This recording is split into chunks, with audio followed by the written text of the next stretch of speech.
Bueno, vamos a empezar con el teórico de hoy, que es anatomía del cuello. Este teórico es bastante extenso, así que voy a tratar de eh, resumirlo y esquematizarlo lo más claro posible para enfocarse en los conceptos más importantes.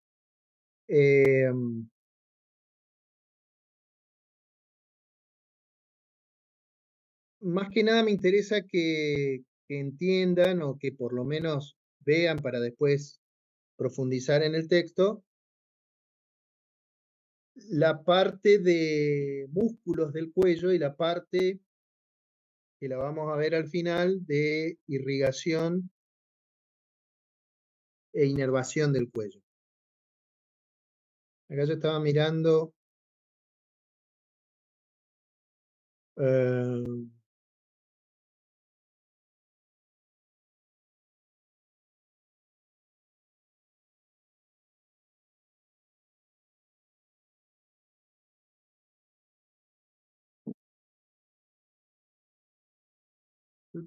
acá.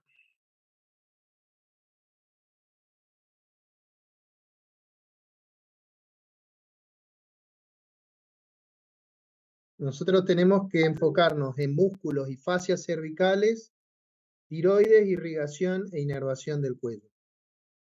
Esto, yo siempre digo lo mismo, es nada más que un tráiler de lo que ustedes vayan a después leer o ver en los textos. Y le va a pasar siempre en la carrera de que uno va al teórico con la idea de que en el teórico les den toda la clase o toda la unidad, y eso no va a pasar nunca porque las unidades son bastante largas y los teóricos no pueden ser infinitos o eternos, durar 3 horas, 4 horas como en clases magistrales, porque uno a los 45 minutos, 60 minutos ya perdió el interés, perdió el hilo, se aburre. Entonces, los teóricos están orientados más que nada a poder darles un pantallazo de los temas y después profundizarlos con los textos, los atlas, los videos que puedan buscar en YouTube y sacarse las dudas en las comisiones. Así que bueno, vamos a empezar ahora, pues no veo que se vaya uniendo gente. Ustedes están viendo ahí ahora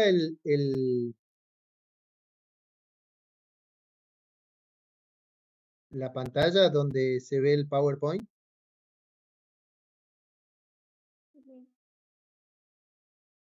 ¿O me ven a mí? Sí, profe, se ve el Power. Ok.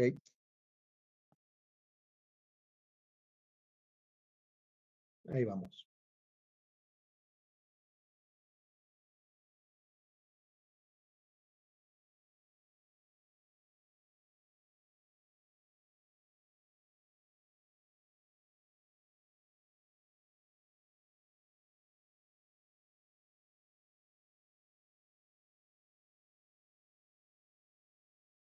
Ahora me ven a mí. Sí. Ok.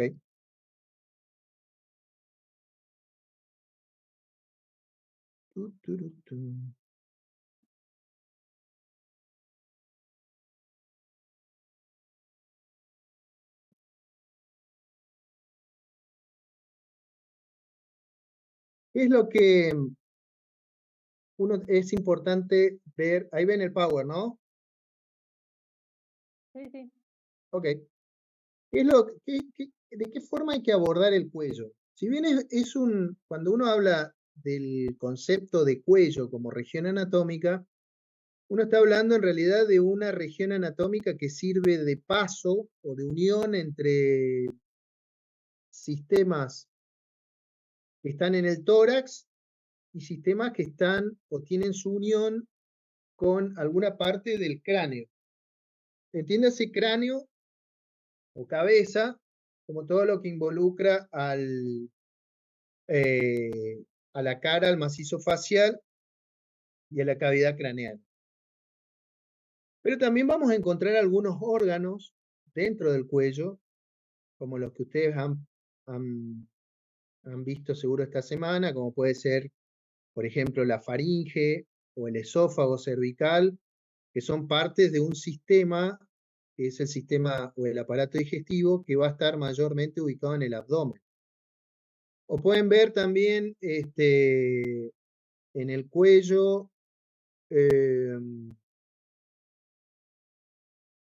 una parte del sistema respiratorio, como es la laringe y la tráquea. Pero el principal órgano, los principales órganos de ese sistema están en el tórax. Y también van a ver en el cráneo partes de esos dos sistemas que sirven básicamente para la captación del aire en el caso del sistema respiratorio y de la alimentación en el caso del tubo digestivo. Entonces, más que nada se considera el cuello como un área de paso, digamos. Pero vamos a encontrar órganos como pueden ser la tiroides, como pueden ser las paratiroides, como pueden ser ganglios cervicales. Vamos a encontrar partes de un sistema como es el sistema vascular, ya sea arterial y venoso, que comunica, lleva sangre hacia y desde el cráneo y el tórax. Vamos a ver glándulas anexas al sistema digestivo, como son las glándulas salivales. Está bien, uno puede decir, bueno, eso están más en la cabeza, sí, pero tenés algunas glándulas salivales que están ahí en el límite, ¿no? En el límite entre el cuello y parte del macizo facial o del piso de la boca. Con lo cual, cuando ustedes vayan a estudiar el sistema digestivo y el sistema respiratorio, esto les va a servir más que nada como una introducción a esos temas, porque las vedettes de esos temas están en otras regiones anatómicas. Con lo cual yo creo que ustedes cuando vean de nuevo, cuando vean, mejor dicho, sistema respiratorio, sistema digestivo o incluso sistema cardiovascular, van a volver a tocar algunos de estos temas, ya sea laringe, tráquea, esófago, faringe, sistema arterial o sistema venoso, van a volver a rever algunos temas. Pero hay temas que no lo van a ver en otro lado y que son los músculos y las fascias o fascias. Yo empezaría hablando un poco de los músculos de la región cervical, tratando de simplificarlo y hablando en forma general, yendo desde de la parte superficial hacia la parte profunda. Cuando hablamos de la parte superficial, no es tan difícil porque ahí vamos a ver un gran músculo superficial unido por una fascie media o fascie central que va a ir desde el borde inferior del maxilar inferior, cubriendo con su recorrido todo lo que es el cuello y llegando a insertarse en parte del manubrio esternal y parte de la clavícula. Este músculo se llama platisma, es el músculo más superficial de la región anterior y lateral del cuello y envuelve a las estructuras que están un poco más profundas a modo de una bufanda. Ahí en este esquema, ahí medio que se mezcla un poco con el esternocleidomastoideo, porque el esternocleidomastoideo se origina en la región lateral del cuello, es un músculo superficial y termina en el esternón y en la clavícula, con sus dos facies, su fascie esternal y su fascie clavicular. Pero el músculo esternocleidomastoideo yo lo describiría más en la región lateral, ¿sí? La forma más clásica, es la forma más fácil, y ahora lo vamos a ver. Ahora, si nosotros levantamos el músculo platisma en la región anterior, vamos a acceder a todo lo que es el plano profundo de los músculos del cuello. Esto lo vamos a ver dentro de un rato. Vamos a ver un poquito más específicamente, y vamos a ver que todos estos músculos que vamos a encontrar en esta zona van a generar una serie de regiones geométricas, la mayoría triángulos, que ustedes tienen que conocer, tienen que describir los límites y tienen que saber cuál es el contenido. Vamos a ir despacio, vamos a ir por zonas, ¿sí? Pero esto es un pantallazo de que vamos a encontrar un hueso, que es el único hueso que no está unido al esqueleto de toda la anatomía humana, que es el hueso hyoides. Yo también se los voy a describir en forma esquemática para que lo puedan entender. ¿Y qué sirve este hueso de inserción muscular para permitir movimientos deglutorios más que nada en relación a músculos de esa zona, de la región profunda, que son los músculos suprayoideos e infrayoideos, que también lo vamos a ver en un rato.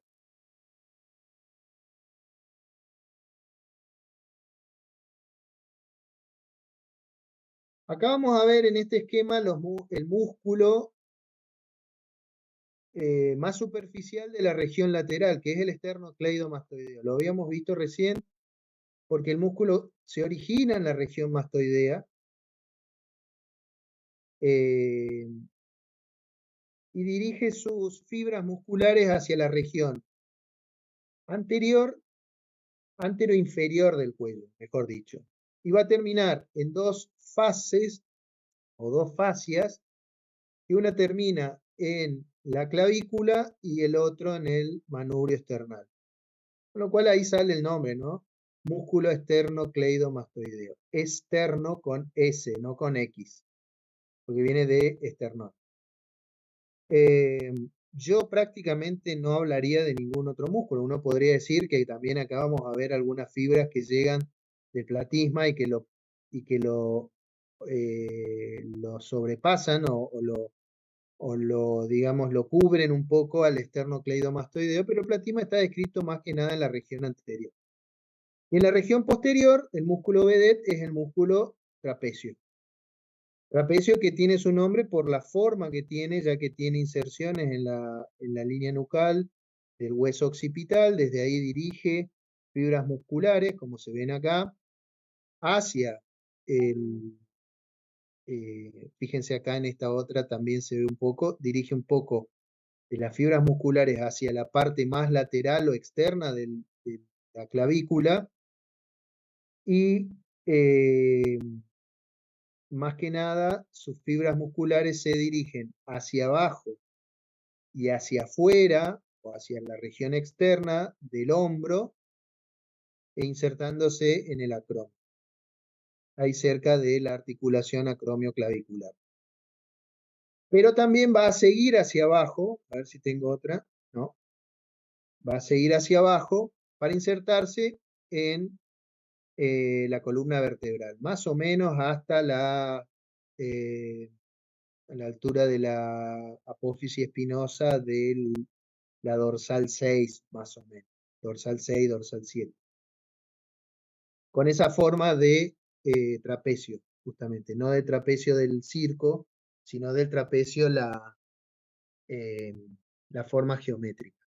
Entonces, en resumen, uno podría decir que la parte superficial de la región cervical, yendo de anterior a posterior, vas a tener en la parte superficial de la región anterior al músculo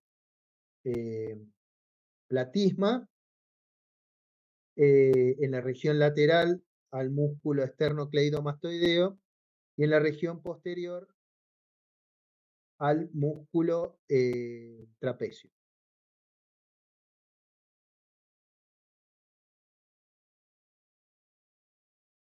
Estos músculos nos van a generar una serie de regiones en el entrecruzamiento de sus fibras musculares, una serie de regiones que a cada lado del cuello van a formar una serie de triángulos. Ahí en ese esquema podemos ver que esto está puesto con colores.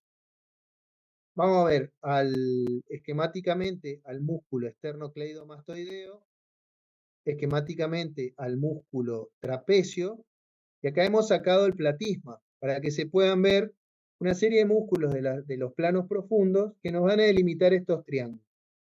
Por ejemplo, acá en verde vemos delimitada en la región posterior del esternocleidomastoideo al triángulo occipital.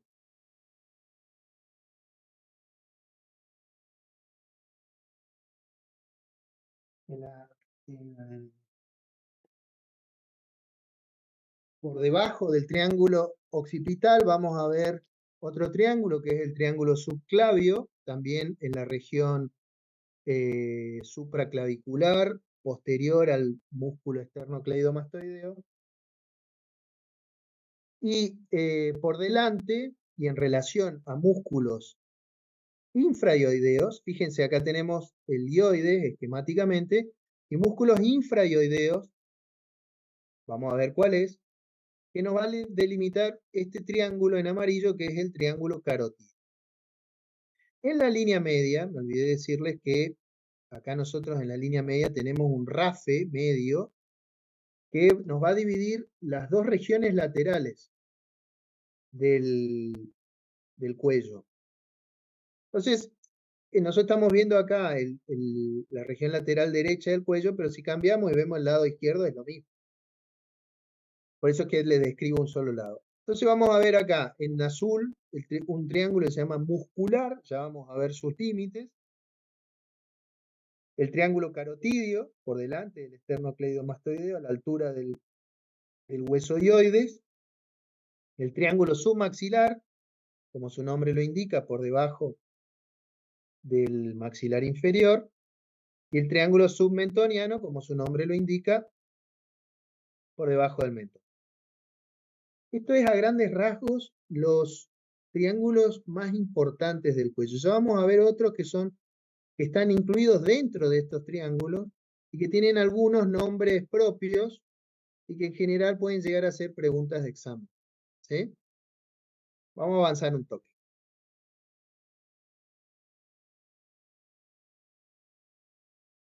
Vamos a hablar del triángulo occipital o cervical posterior. Este triángulo va a tener un vértice, una base, una región anterior, una región posterior y un techo que va a estar cubriendo toda esta zona. El vértice ya vamos a volver, ¿sí? Esta es la parte teórica, digamos, pero ya vamos a volver un poquito después en el esquema anterior. El vértice va a estar formado por la unión de los músculos externocleidomastoideo y el trapecio en la línea nucal superior. La base va a ser el tercio medio de la clavícula. La región anterior va a ser el esternocleidomastoideo, su borde posterior. La región posterior va a ser el trapecio, el borde anterior del trapecio. Y el techo va a estar cubierto por la capa superficial de la fascia cervical profunda, que es la fascia que envuelve al músculo platisma. Recuerden que envuelve, pasa por arriba del esternocleidomastoideo y tapa este triángulo como si fuera un techo. Vamos a volver un poquito para atrás. Fíjense, vértice, la unión del trapecio y el esternocleidomastoideo, base, la clavícula, lado posterior, el trapecio, su borde anterior, lado anterior o borde anterior, el esternocleidomastoideo, su borde posterior, y el techo que está sacado acá, que sería el platillo.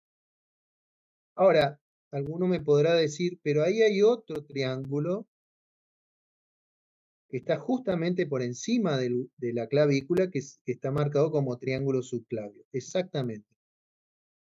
Este triángulo va a estar dividido en la región inferior por el vientre inferior del músculo homoioideo, que lo divide en dos triángulos, o en dos subtriángulos si quieren.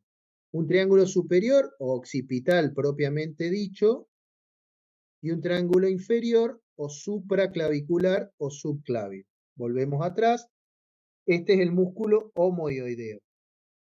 Fíjense que el músculo homoioideo, como el nombre lo indica, va desde el omóplato hasta el guioides. Fíjense, nace en el guioides y se dirige hacia atrás, pasando por debajo del esternocleidomastoideo, para insertarse en el borde superior del omóplato. Entonces, al atravesar el esternocleidomastoideo nos va a dividir este triángulo posterior en occipital propiamente dicho y subclavio. ¿Cuál es el contenido de estos triángulos? Bueno, el triángulo occipital va a tener al nervio espinal, que es un par craneal, es el par craneal número 11, va a tener a la arteria occipital, al nervio mastoideo y grupos ganglionares.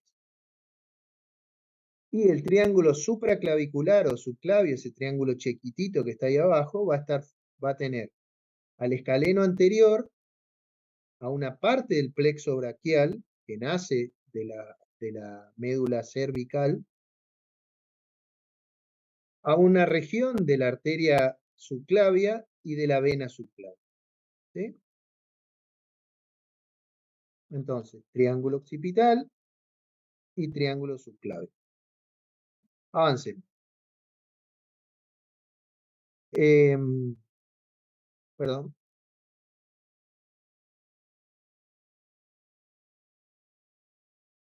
Ahora vamos a ver al...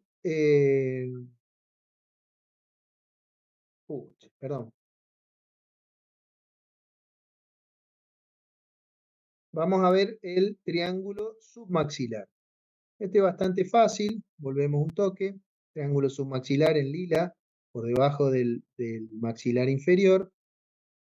Va a estar formado el límite superior por el borde inferior de la mandíbula, el límite posterior por el vientre posterior del músculo digástrico, que es uno de los músculos que forman el grupo de los supraioideos, y el vientre anterior del músculo digástrico. Este músculo es un músculo del grupo de los supraioideos que tiene dos vientres, uno que se dirige hacia posterior y otro que se dirige hacia anterior, por eso se llama digástrico, porque tiene como dos panzas o dos zonas, ¿sí? ¿Qué vamos a encontrar en este triángulo? Bueno, vamos a encontrar básicamente la glándula salival submaxilar, ganglios linfáticos submaxilares que se suelen inflamar cuando hay alguna patología infecciosa de la faringe. Vamos a encontrar al nervio hipogloso y al nervio miloioideo, a una parte de la arteria facial que es rama de la carótida externa y a la vena facial. ¿Sí? Volvemos un toque. Entonces, triángulo submaxilar, borde inferior de la mandíbula, ambos vientres del digástrico, te delimitan esta zona que vas a encontrar esos elementos que recién describí. Avancemos. Por delante de este triángulo vamos a encontrar al submentoniano, un pequeño triángulo que está en la región anterior del cuello, en la parte alta, como su nombre lo indica, por debajo del mentón, y que va a estar delimitado por el límite anterior, es la línea media o rafe medio del cuello. El rafe medio es una unión y un entrecruzamiento de la fascia cervical superficial que une, perdón, fascia cervical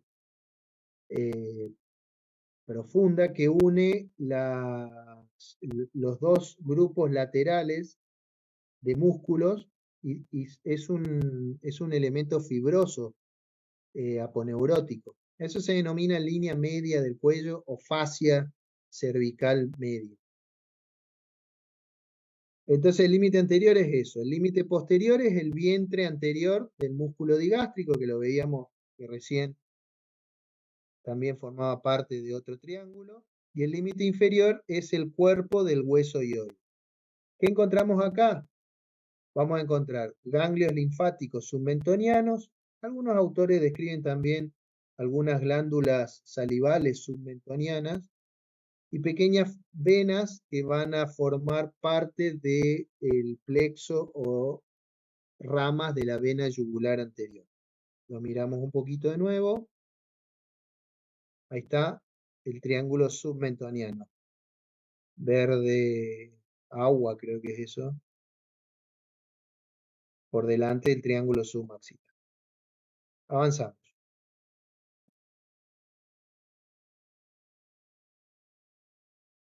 Acá vamos a encontrar ahora al triángulo carotídeo.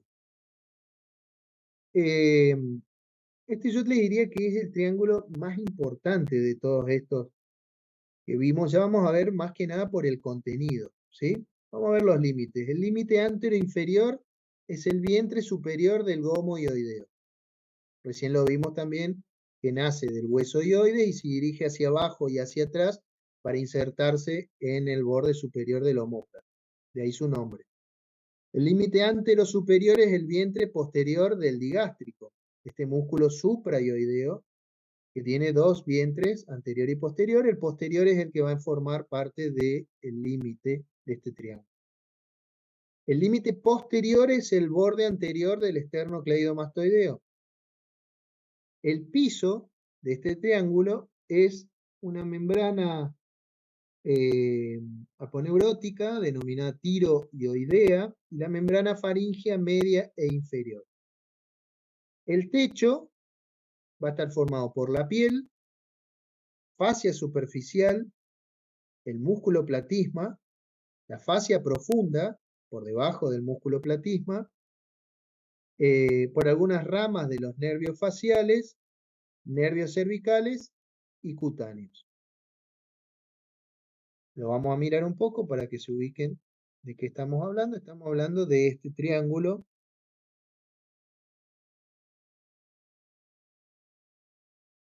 en amarillo por delante del esternocleidomastoideo. ¿Y por qué sería uno de los más importantes o el más importante de esto que estamos hablando? Básicamente porque su contenido es el paquete básculo nervioso del cuello, es decir, la arteria carótida común. En este lugar es donde la carótida se va a bifurcar en carótida interna y carótida externa, la vena yugular profunda y el nervio vago. Son los tres elementos del paquete básculo nervioso del cuello. Este es el lugar de abordaje de las cirugías vasculares que tiene el objetivo de resolver patología vascular carotidia, es decir, las obstrucciones carotidias que pueden provocar accidentes cerebrovasculares. Es este el triángulo de referencia para que los cirujanos vasculares aborden esta zona y puedan resolver esta patología vascular. Entonces, va a estar formado va a tener contenido el paquete básculo nervioso del cuello, la arteria tiroidea superior. Ya vamos a ver en un rato cuál es, de qué rama de qué es la arteria tiroidea superior.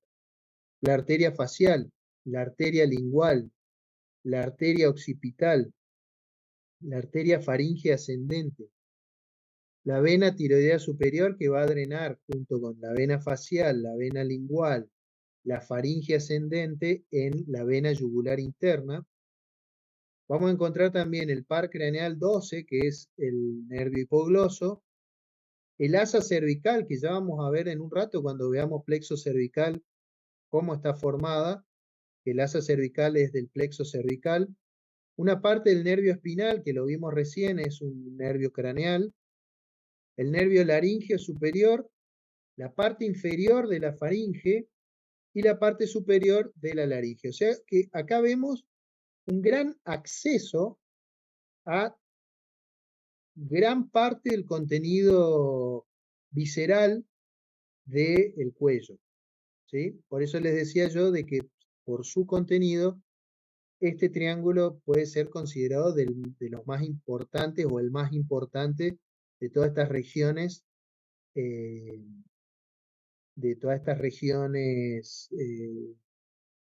las subregiones del cuello. Vamos a mirarlo de nuevo. En amarillo los límites, digástrico, parte del hueso dioide si quieren, homoioideo,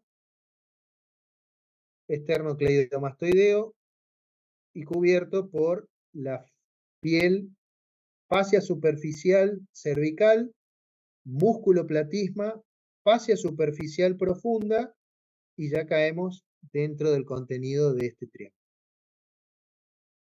¿Se entiende cómo les voy contando todo este cuentito?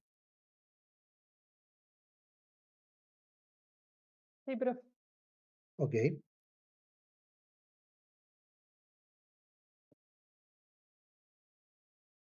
Triángulo muscular o u homotraqueal.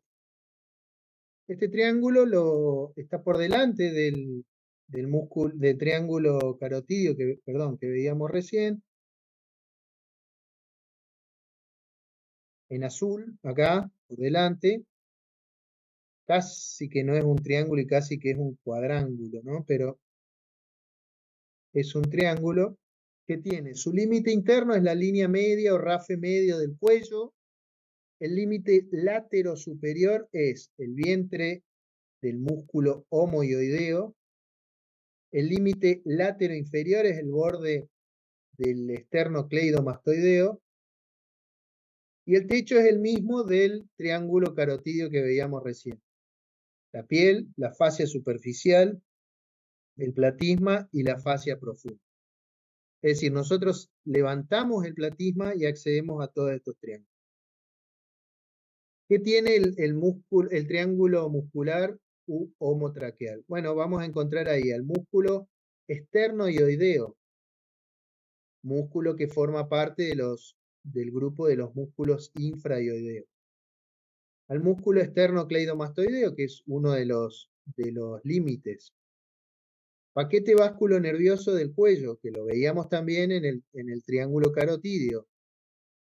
Para recordar, arteria común, con la bifurcación de la arteria carotidia interna y externa, pero a esta altura va a ser arteria común, que no es la misma del lado derecho, el nacimiento del lado derecho que del lado izquierdo, ya lo vamos a ver en un ratito. El nervio laringio recurrente, que ya seguramente lo vieron esta semana cuando hablaron de laringe, que es el nervio rama del vago que inerva a las membranas vocales o llamadas cuerdas vocales. Vamos a encontrar a la tráquea, es en este lugar donde se hacen las traqueostomías, los accesos quirúrgicos para acceder a la vía aérea en determinadas circunstancias que uno requiera un acceso quirúrgico. Vamos a encontrar a la parte inferior de la laringe, que está por encima de la tráquea, ya lo vamos, seguramente lo vieron, pero lo van a recordar cuando vean la unidad de sistema respiratorio, a la glándula tiroides, este es el lugar donde vamos a acceder a la patología quirúrgica de la tiroides, al esófago por detrás de la tráquea, que en realidad es una parte del esófago, y que también se hacen abocamientos al cuello, se llaman esofagostomías, así como uno tiene colostomías, como habrán escuchado, también se hacen esofagostomías en determinadas patologías esofágicas o patologías digestivas, o patologías cervicales también, porque puede tener un tumor de esófago que no le permita comer al paciente, entonces a veces se hacen esófagostomas para alimentación o para drenar el líquido salival en algunas patologías obstructivas de esófago. Este es el lugar donde se hacen las esófagostomas. Vamos a mirarlo de nuevo, porque creo que ya es el último. Es el triángulo de la región anterior o el triángulo más anterior de la región cervical. acá en azul, que nos da acceso a la parte visceral del cuello. Estos son los triángulos, digamos, clásicos o los grandes triángulos de la región cervical anterior.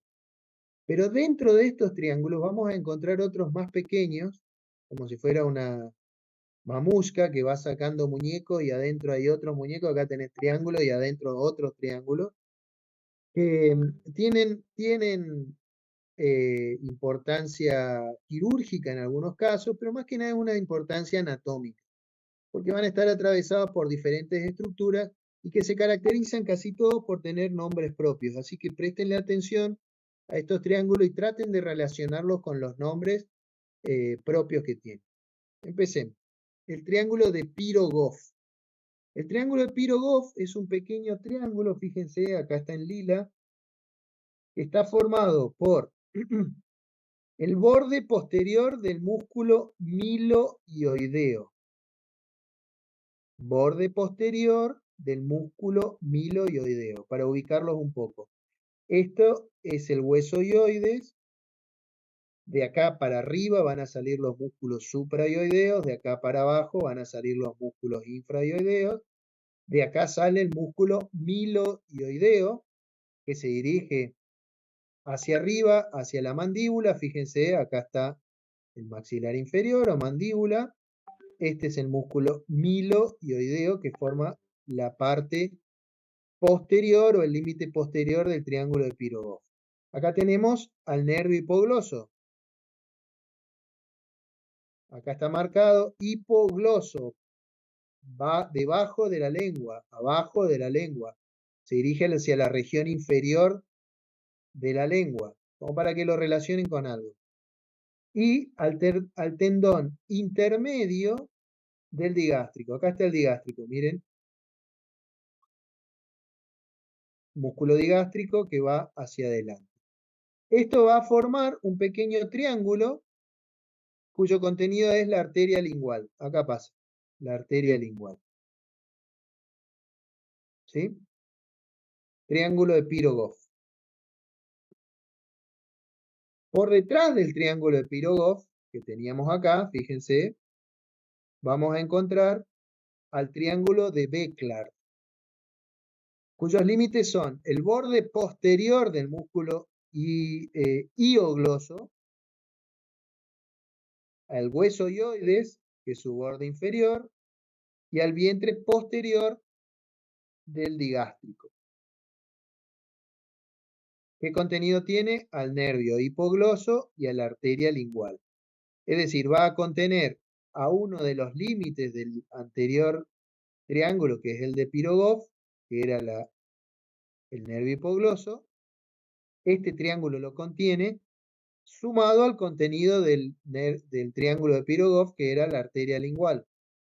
Estos dos elementos son el contenido del triángulo de Beklar. Ya sé, es un lío, es un trabalengua, parece un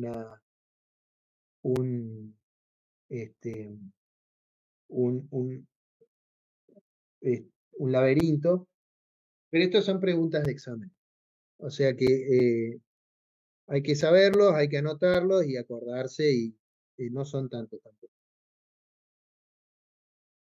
Después vamos a tener al triángulo de Farabeuf. Esto tiene todos nombres de médicos, de cirujanos. Farabeuf fue un cirujano anatomista que también ha inventado una serie de pinzas y instrumental quirúrgico. Bueno, Farabeuf, ¿qué describió? Es este triángulo que tiene como límites la vena yugular interna, acá, imposible no identificarla. A la vena tirolinguofaringofacial, que es una rama de la vena yugular interna, que es esta.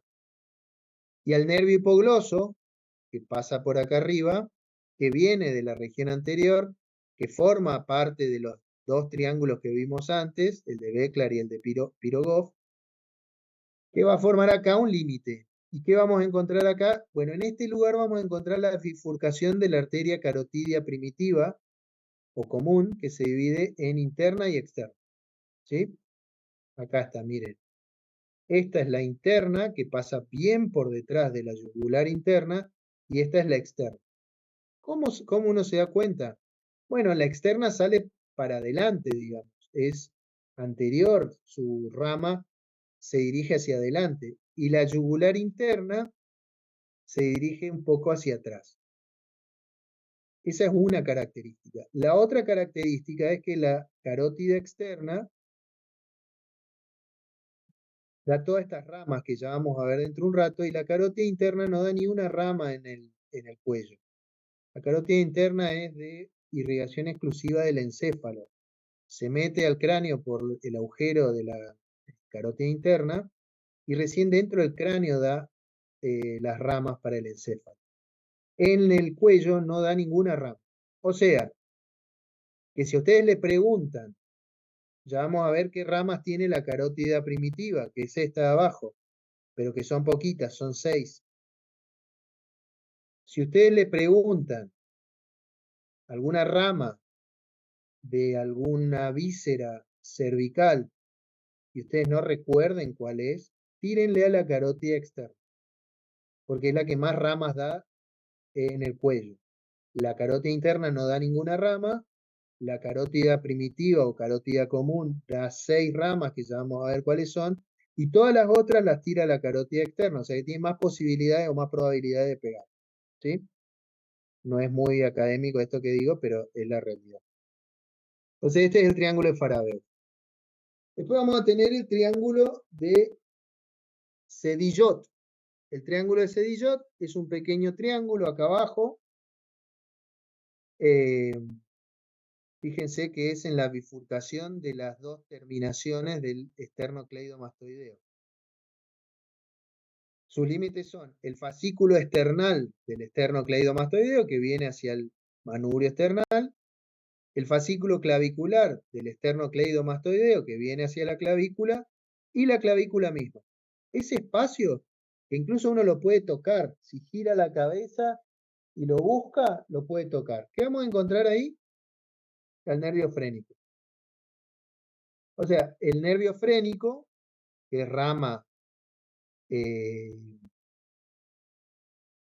nervio frénico que, me estoy pensando en la arteria, el nervio frénico que es rama del vago, o neumogástrico, ese es el nombre correcto del vago, neumogástrico, y que va a inervar al diafragma, o sea, así de importante eso, y su compromiso del nervio frénico va a provocar una parálisis del diafragma.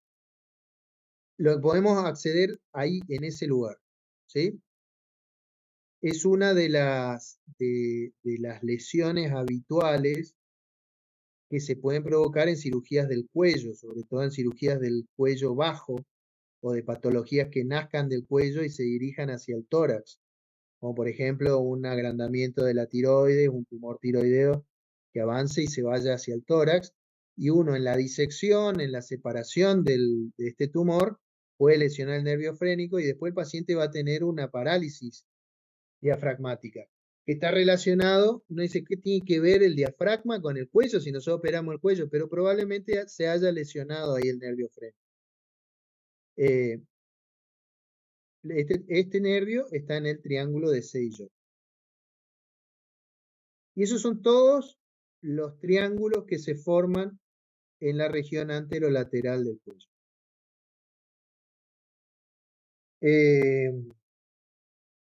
Tenemos media hora más, así que vamos a ir un poquito más rápido. Antes de hablar de esto, que son los músculos supra e infradioideos, yo haría un repaso de el hueso hioides, ¿sí? Porque el hueso hioides, no sé si lo han visto en los teóricos, en los prácticos. En mi comisión no lo hemos visto muy bien, directamente entramos a los músculos, pero me parece importante ubicarnos con el hueso hioides para después saber cuáles son los músculos que se originan de ahí para arriba y de ahí para abajo. Entonces, el hueso hioides es muy parecido si lo ven, tiene una onda al músculo, al hueso efenoide, ¿no? Es como el hueso efenoide parece un murciélago y esto parece la boca del murciélago. Fíjense que parece que tiene colmillos. El hueso hioides, hablando de sus características generales, es un hueso impar, medio y simétrico que está ubicado en la región anterior del cuello. Aplanado de adelante hacia atrás, tiene un cuerpo, dos astas menores en la región anterior y dos astas mayores en la región posterior. También denominados cuernos. Fíjense, esto que parecen los colmillos, estas son las astas menores o cuernos menores y los cuernos mayores que nacen del cuerpo. ¿Bien? El cuerpo va a presentar como si fuera un cubo, va a presentar una cara anterior, una cara posterior, un borde superior, algunos dicen cara, es medio afinado, así que le podríamos decir borde, y un borde inferior. En la cara anterior está dividido por una cresta transversal que a su vez está dividida por una cresta media y vertical. Estas crestas no son más que, ¿cómo podríamos decir? Huellas óseas de las inserciones de los músculos que vienen de arriba y los músculos de abajo, es decir, de los supra y los infradioideos. Los músculos se insertan y dejan entre sus inserciones este pedacito de hueso dioides que lo atraviesa transversalmente, que es la cresta anterior. La cara posterior va a estar relacionado con la membrana tiroidea a través de una grasa o una bolsa de grasas, también denominada bolsa serosa de Boyer, no de Bayer como el laboratorio, Boyer. Tiene un borde, borde superior que va a servir para inserción de los músculos suprayoideos y un borde inferior que va a servir para inserción de los músculos infrayoideos. Las astas mayores, o también denominadas tiroideas, van a servir de inserción a los músculos hipogloso, que forma parte del piso de la boca, al constrictor medio de la faringe, a la membrana tiroidea y al ligamento tiroideo lateral. Y las astas menores, o denominadas estiloides significa con forma de aguja, son las que sirven de inserción a varios músculos suprayoideos y al ligamento estiloideo. Fíjense. Entonces, cuerpo y el hueso hioides, la línea transversal, media, la línea transversal anterior, astas menores o cuernos menores y astas o cuernos mayores. Ahora sí podemos ir a los músculos hioideos, supra e infra. Vamos a hablar primero de los músculos suprayoideos. Acá tenemos al hueso hioides. Este es un esquema nada más, ahora vamos a ir a ver bien cada uno. Los músculos suprayoideos son 4 y los músculos infrayoideos son 4. Es decir que tenemos que aprendernos 8 nombres, 4 superiores, 4 inferiores, como cuando aprendíamos los huesos del carpo, que tenía la primera línea y la segunda línea. También había 4 huesos de la primera línea, 4 huesos de la segunda. Acá tenemos 4 músculos suprayoideos, 4 músculos infrayoideos. Los músculos suprayoideos son digástrico, estiloioideo, miloioideo y genioideo. La mnemotecnia es digástrico, estiloioideo, miloioideo y general, genioideo. Los músculos tienen los nombres de dónde a dónde van.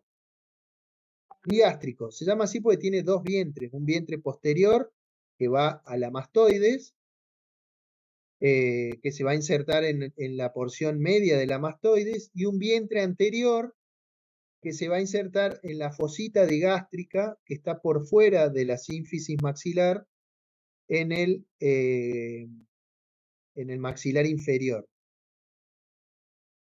El estilo hioideo va desde el hueso hioides hasta la apófisis estiloides del hueso temporal, que lo vimos en la base del cráneo, está por debajo de la mastoides. El milohioideo se va a insertar en una línea que se llama línea milohioidea o línea interna del maxilar inferior y en la cara anterior del cuerpo del hueso dioides. Y también va a emitir algunos fascículos hacia la línea blanca suprayoideo rafe aponeurótico central. Este que yo les contaba que está en la línea media. Y por último, el genioideo se va a insertar en el cuerpo, en la parte superior, en el borde superior del cuerpo del hueso hioides, y de ahí se va a dirigir hacia arriba para insertarse en las apófisis geni inferior del maxilar inferior o de la mandíbula, para no complejizarnos más. De ahí el nombre genioideo, apófisis geni al hueso hioide. Diga estilo mi general. Digástrico, estilo hioideo, milohioideo, genioideo. Músculos infrahioideos. Acá está el hueso hioides. Fíjense lo que vimos recién. El digástrico, vientre anterior, vientre posterior, hueso hioides, y de acá van a salir los músculos infrahioideos. Que son 4, dijimos. Esternocleidoioideo, homoioideo, esternotiroioideo y el tiroioideo. ¿Sí? Acá van a ver, alguno puede decir, pero ahí hay 2 homoioideos. En realidad es el mismo, pero tiene un vientre superior, que es el que nace del cuerpo del hioides, y el vientre inferior que se va a insertar en el omóplato, en el borde superior del omóplato. ¿Sí? Vamos a ver. La mnemotecnia. Este homo está tirado. O este hombre está tirado, lo que sea. Pero bueno, yo lo puse de esa forma, homo, para que, porque a veces uno pone con H, hombre, y piensa que va al hombro. No, va al omóplato. Por eso es homoioideo. Este, esternocleidoioideo, homoioideo, está esternotiroioideo, tirado, tiroioideo. Esternotiroioideo se va a insertar en la cara posterior del primer cartílago costal y del esternón, y de ahí se va a dirigir hacia arriba y se va a insertar en la cara externa del cartílago tiroides y en el cordón ligamentoso intertubercular. ¿Sí? Esternotiroioideo.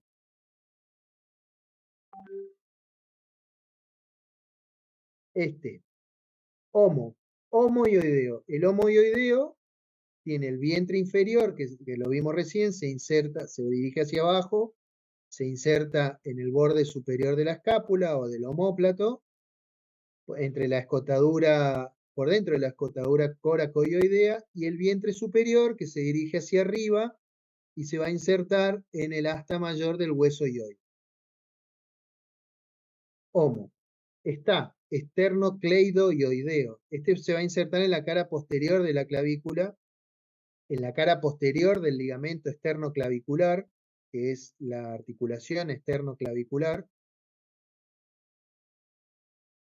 En el ligamento posterior de la articulación esternoclavicular, en la mitad lateral del manubrio esternal, o sea, en el esternón, en el primer cartílago costal, y de ahí va hacia arriba para insertarse en el borde inferior del cuerpo del hueso hioide. Este homo está externo, cleidoioideo. Y el último, tirado, tiroioideo, se va a originar en la superficie externa del cartílago tiroides y de ahí se va a dirigir y se va a insertar en el borde inferior del asta mayor y el cuerpo del hueso hioide. Esos son los 4 músculos infrahioideos. Este homo está tirado, esternotiroideo, homoioideo, esternocleidoioideo y tiroioideo.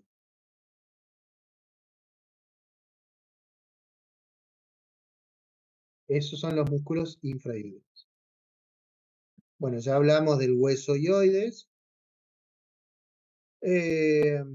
Esto era de clases anteriores donde yo describía antes toda la región cervical con la columna cervical.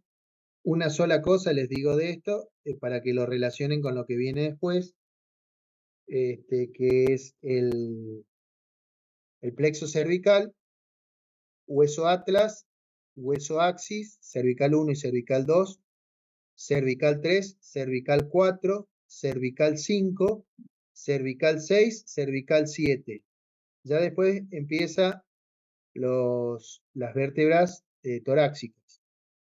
Pero vamos a tener 8 ramas del plexo cervical.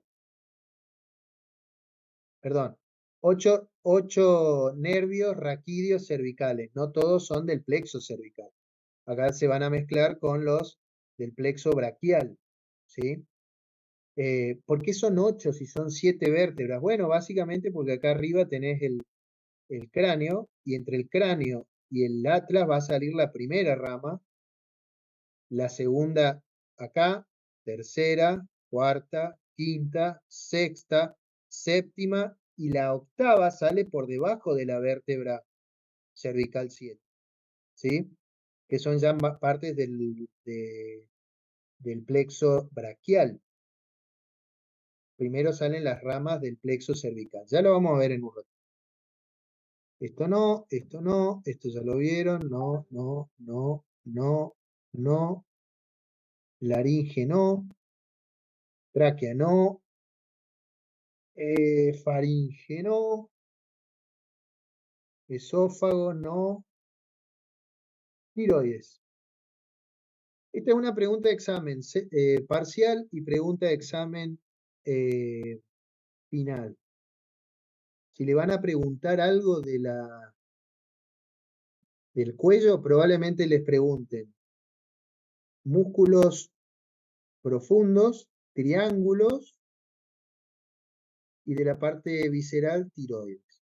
Paratiroides, si uno habla un poco de tiroides, sabe un poco de paratiroides, no es tan difícil, pero hay que saberse bien esto de paratiroides. Entonces, cuando uno habla de la tiroides, estamos hablando de una glándula endocrina. ¿Y qué es una glándula endocrina? Bueno, básicamente se denominan glándulas a órganos que tienen la capacidad de secretar alguna secreción, valga la redundancia. Cuando estas secreciones son internas, es decir, que van hacia el flujo sanguíneo, se denominan endócrinas, glándulas endócrinas. Cuando estas secreciones van hacia el exterior, ya sea hacia afuera o hacia algún tubo, alguna parte de la anatomía que la va a expulsar hacia afuera, se denominan exócrinas. Esa es la diferencia. Entonces, vas a tener glándulas endócrinas, como es la tiroides, que forma hormonas y que las manda hacia la sangre, digamos. Y vas a tener glándulas exócrinas, cuyas secreciones van hacia el exterior, por ejemplo, las glándulas sudoríparas o las glándulas mamarias. Y vas a tener glándulas que son mixtas, porque tienen secreción endocrina, es decir, hormonal, que va hacia la sangre y alguna secreción que va hacia el exterior, como puede ser, por ejemplo, el páncreas. El páncreas es una glándula mixta porque tiene una secreción endocrina, que es la insulina y el glucagón, y es exócrino porque también va a formar secreciones pancreáticas que van al tubo digestivo y que eventualmente van a salir con la materia fecal y con la digestión de los alimentos. Los testículos y el ovario en la mujer, valga la redundancia, ¿no? Porque va a formar hormonas masculinas y femeninas y va a formar espermatozoides y óvulos que eventualmente van a salir expedidos al exterior. Esa es la diferencia entre glándulas endócrinas y exócrinas. La tiroides es una glándula endocrina pura. Está situada sobre la tráquea y el cartílago cricoide, que es parte de la laringe, por debajo del cartílago tiroides, a la altura de las vértebras C5 a T1. Es decir, va a ocupar las últimas 3 cervicales y un poco de la primera torácica. Tiene 2 lóbulos, que son laterales y que están unidos entre sí por un istmo que lo une por delante de la tráquea. Es una glándula, bueno, es un órgano que tiene secreción glandular, hormonal, que son las hormonas tiroideas que tienen funciones de control y regulación del metabolismo en general. Su alteración va a generar o una aceleración en el metabolismo o su falta o de ausencia o disminución de su contenido en sangre va a producir un enlentecimiento del metabolismo. Esto es lo que habla de las enfermedades por hipotiroidismo y por hipertiroidismo. Es un órgano que está irrigado por la arteria tiroidea superior, rama de la carótida externa. Recuerden lo que les dije recién, la mayor parte de las vísceras cervicales están irrigadas por la carótida externa. Y eso en su parte superior, y en la parte inferior va a estar irrigada por la tiroidea inferior, que viene de la subclavia, es decir, viene de una arteria que está en el tórax. Y se describe una tiroidea media denominada IMA, que puede irrigar la parte media de la tiroides o incluso el istmo, ¿sí? Que es inconstante. ¿Cuáles son las relaciones de la tiroides? Bueno, por delante van a ser la aponeurosis de los músculos del plano profundo, infraioideos. La tiroides está por debajo, a la altura, digamos, por debajo del músculo, del hueso ioide, es decir, que va a estar cubierto por los músculos infraioideos.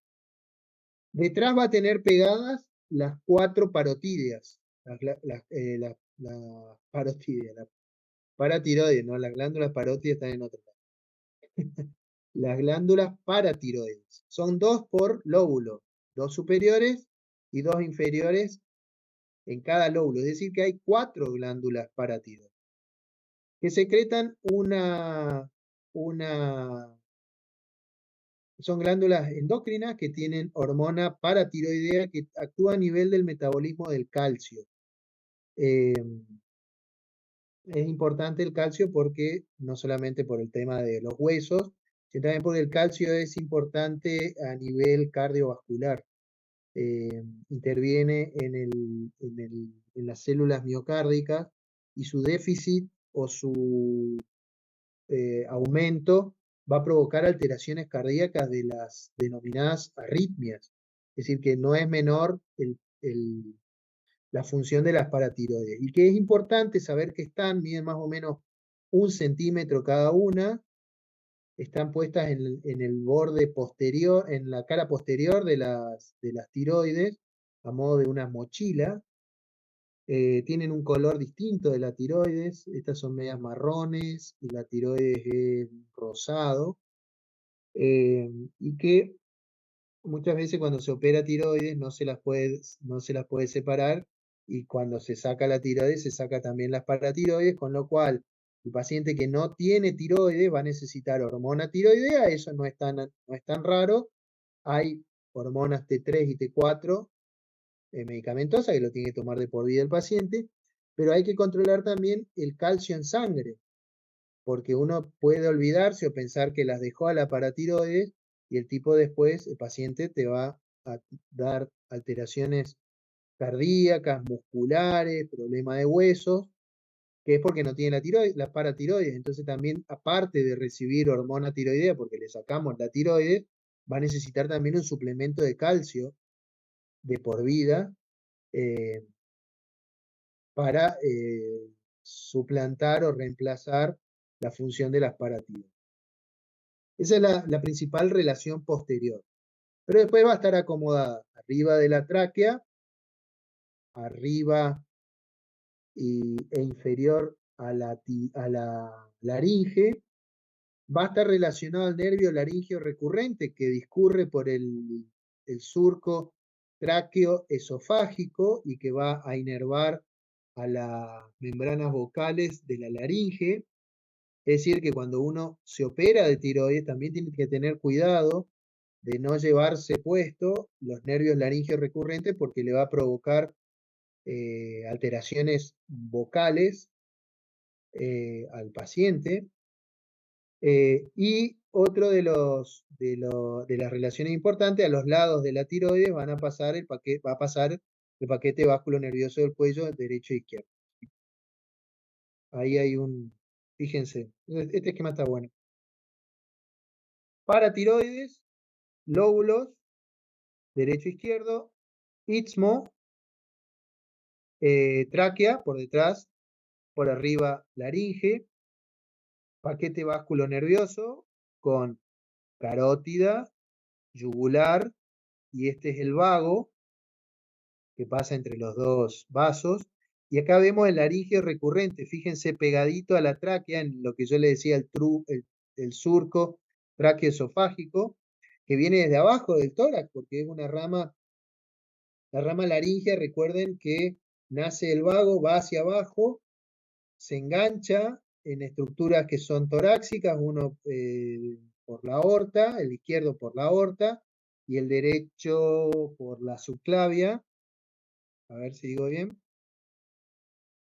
Claro, acá en la subclavia, ahí da vuelta, fíjense, vago, laringe recurrente, que pasa por debajo de la subclavia y sube el derecho, y el izquierdo, fíjense, este es el vago, pasa por delante de la aorta y sube y se va hacia la laringe.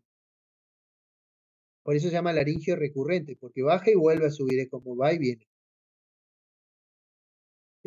Así de importantes son las relaciones de la tiroides.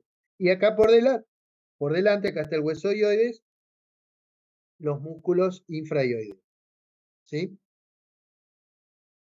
Espero ser claro, o sea, yo sigo, pero dígame si aparece alguna pregunta, o si soy claro, o si soy confuso en algo, así lo No, está aclaro. bien, profe. Está muy comprensible. Bueno, gracias. Sigamos. Bueno, las paratiroides, lo que ya les conté, no hay mucho más. Léanlo, sépanlo, menciónenlo cuando hablen de la tiroides y recuerden, si es que alguno cursó fisiología, les puede servir ese dato en relación a las hormonas paratiroideas que están en relación al metabolismo del calcio. Fíjense, esta es una vista posterior de lo que veíamos recién, y ahí están las paratiroides. Una acá, la otra, bueno, acá, de un lado y del otro, ¿sí? Me falta vamos a dejar de compartir. Me esperan un segundo. Ok.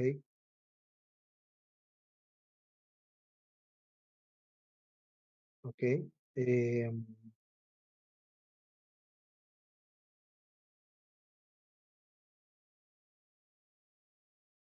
Ahora les voy a compartir otra cosa. Vamos a hablar de plexo cervical.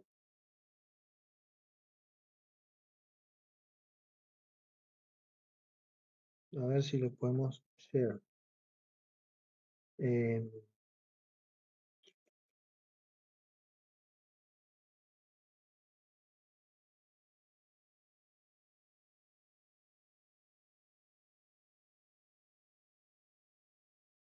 Denme un segundo. Ya sé cómo hacer.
¿Ahí se ve? Se ve Kingston D, o sea, el ¿No se pendrive. ve esto, el plexo cervical? Una lámina del plexo cervical, ¿me ven a mí? No, profe, se ve su pantalla de la compu nada más. Sí, ¿El escritorio? Claro, sí, sí. la carpeta del pendrive se ve. Ok, ok. Estoy tratando de que vean una foto que bajé.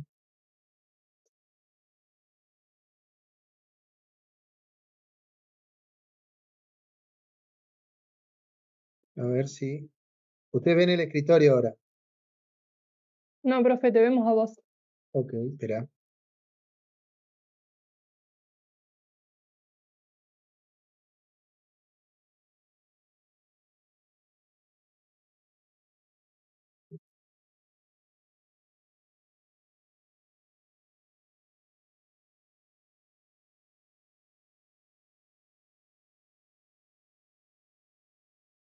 Les quiero compartir unas fotos.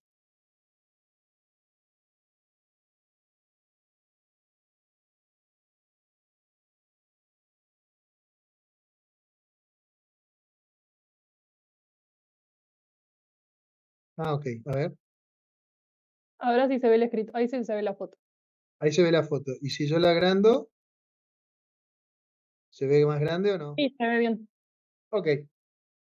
Ahí lo que pueden ver, esto les voy a explicar rápidamente, porque no nos queda mucho tiempo, eh, para que lo entiendan rápidamente también. Fíjense que el plexo cervical es hasta la C5, es lo que les decía recién. Después viene el plexo braquial, que nace de ramas nerviosas de la médula espinal cervical. ¿Se entiende eso, no? Para hacerlo más fácil, vamos a ver acá la rama C1, C2, C3, C4 y C5. Fíjense que si nosotros vemos la rama C1, la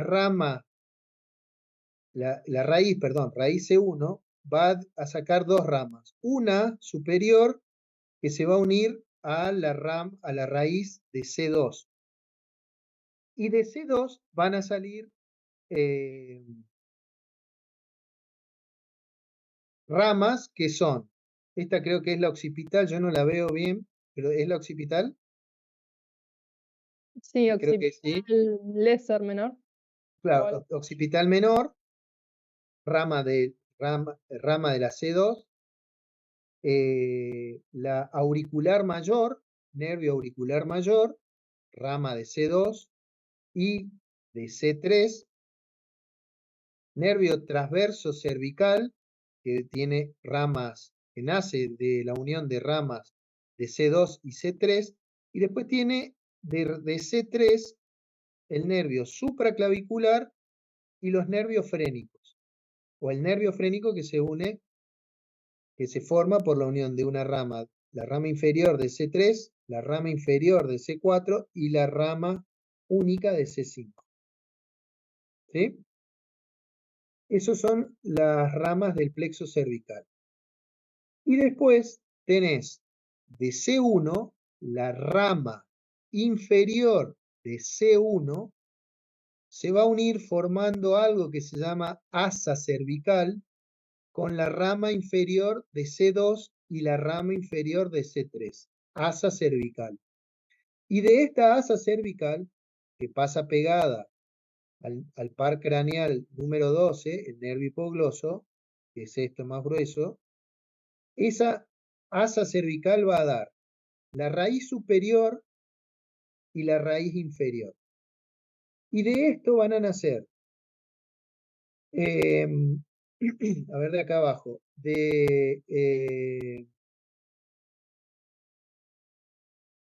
va a ir hacia la porción inferior del homoioideo que veíamos hoy, que es la que va hacia el omóplato, hacia el músculo esternoioideo, hacia el músculo externo tiroideo, hacia la rama, hacia el vientre superior del homoioideo, hacia el músculo genioideo y el tiroioideo. Bueno, y después está el hipogloso, que no viene del plexo cervical, sino que viene del nervio craneal, viene del cráneo. Y nada más.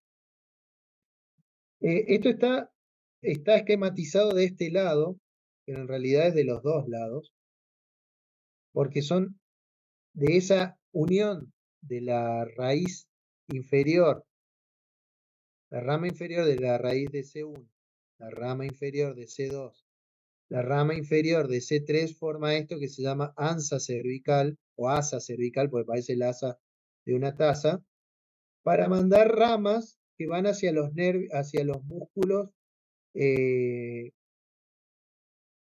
supra e infraioideos, o algunos músculos supra e infraioideos, ¿sí? Y después estas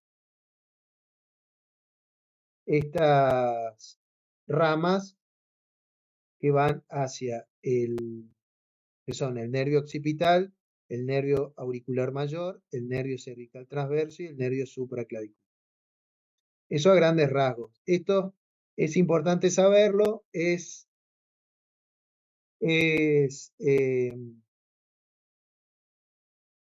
está relacionado con el tema de la región cervical, pero lo van a ver de nuevo cuando vean neuroanatomía. Vamos a ver un poco de, y ya con esto es lo último, vamos a ver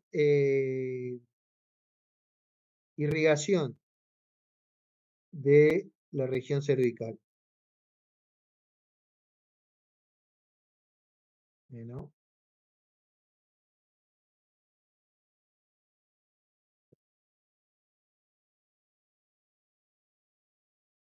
Vamos a empezar por este, me parece. ¿Eso se ve? Sí, profe. Ok.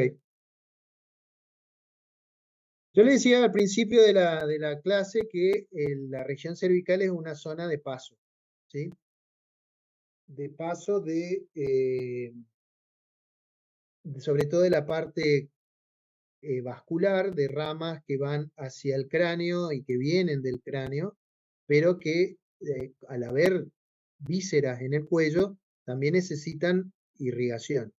Entonces, todo el mundo sabe que la arteria principal del cuello es la carótida común, pero las carótidas no nacen o sea, las carótidas derecha e izquierda no nacen del mismo lugar en el tórax. Fíjense que la carótida, esta es la carótida derecha, nace de un tronco que se llama brachiocefálico, que a su vez nace de la aorta, del callado de la aorta. Fíjense, aorta, callado de la aorta, tronco brachiocefálico, y de acá van a ser la subclavia derecha y la carótida común derecha. En cambio, la carótida izquierda nace directamente del callado de la aorta, y la subclavia también nace independientemente del callado de la aorta, no es como del otro lado. Es decir, que la carótida izquierda nace de la aorta y la carótida derecha del tronco brachiocefálico. Después son parecidas las dos, porque la carótida común, ¿ustedes me ven ahí, a mí o no? En chiquitito, arriba, digamos. Ah, ok. La carótida común va a dar ramas, va a dar 6 ramas, que ya la vamos a ver enseguida, pero a nivel en la parte media alta del cuello, ahí donde estaba el triángulo carotidio, se divide en carótida interna y carótida externa. La carótida interna, que viene por acá, entra al agujero carotidio y se mete al encéfalo, y ya después va a dar ramas en el encéfalo, así que en el cuello no da ni una rama. Esa es fácil. La carótida externa, voy a sacar este y vamos a ver si tengo otra de la carótida externa. Esta es la que vimos recién. Esta.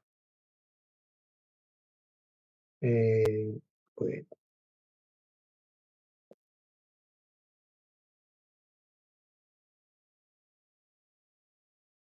no, no es este tampoco. Ahí está. La carótida externa, fíjense, esta es acá es la carótida común, están los nombres en inglés. Carótida común, carótida interna, no da ninguna rama, y las ramas de la carótida externa.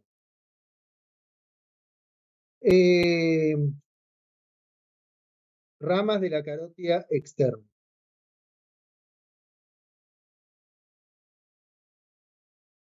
Empezando acá abajo. Va a tener arteria tiroidea superior, va hacia la parte superior de la arteria tiroidea, arteria lingual y arteria facial que va hacia adelante. Después posteriores tenés la arteria occipital, que va a dar ramas, la auricular posterior, que es esta, arteria auricular posterior, la arteria faringe ascendente, que está por acá, ascending pharyngeal, acá, arteria faringe ascendente, y la palatina ascendente.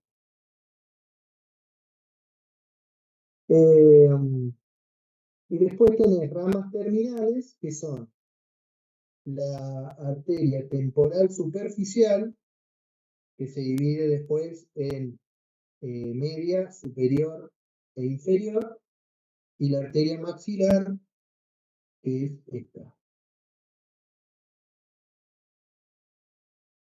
que se mete por dentro de la articulación, pasa por debajo de la articulación temporomandibular, se mete dentro de pegada a la mandíbula, y ahí va a dar diferentes ramas para la cara y para la maxilar superior e inferior.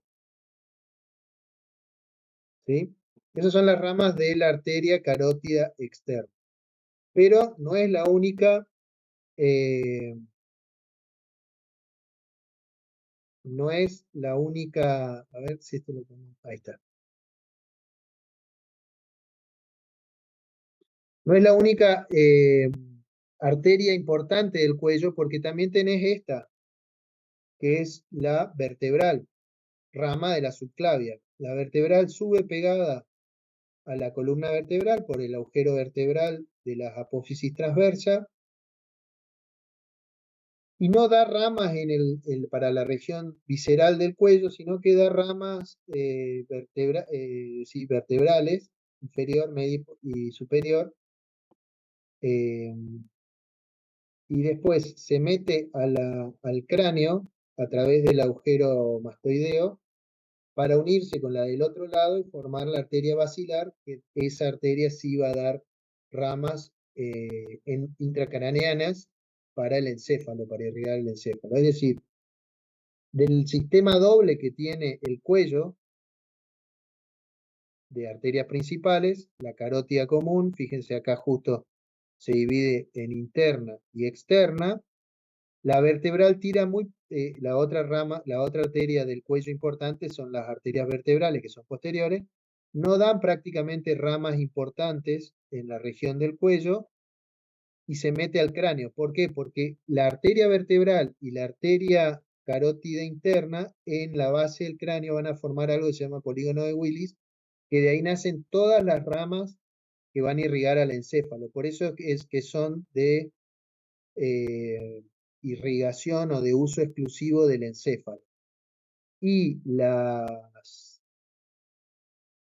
las arterias que sí van a dar ramas en la región cervical es la carótida externa.